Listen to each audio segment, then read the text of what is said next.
విశ్వ ప్రసిద్ధ పూరీ జగన్నాథ రథయాత్ర నేడు కన్నుల పండుగగా సాగుతోంది. ఈ వేడుకల్లో లక్షలాది మంది భక్తులు పాల్గొన్నారు. ఈ నేపథ్యంలో అధికార యంత్రాంగం విస్తృతంగా ఏర్పాట్లు చేసింది. ఒడిశా ప్రభుత్వం తొలిసారిగా 275 AI కెమెరాలు, డ్రోన్ల ద్వారా రద్దీ నియంత్రణకు ఏర్పాట్లు చేసి 10,000 మంది సిబ్బందితో భద్రతను సమీక్షిస్తోంది. రథయాత్రకు సంబంధించి జగన్నాథుడు, ఆయన సోదరుడు బలభద్రుడు, సోదరి నంది ఘోష్ రథాలపై బయలుదేరి 3 కిలోమీటర్ల దూరంలో ఉన్న తల్లి గుండిచ ఆలయానికి చేరుకోవటం ఆనవాయితీ. భారతదేశంలోని ప్రముఖ పుణ్యక్షేత్రాల్లో రథయాత్రలో ఉత్సవ విగ్రహాలను ఊరేగిస్తారు. పూరిలో దీనికి భిన్నంగా మూల విగ్రహాలనే రథాలపై ఉంచి యాత్ర నిర్వహించడం విశేషం.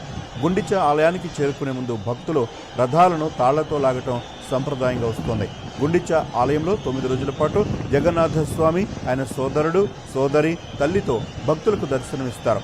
9వ రోజున మూల విగ్రహాలు తిరిగి పూరి జగన్నాథ ఆలయానికి చేరుకుంటాయి.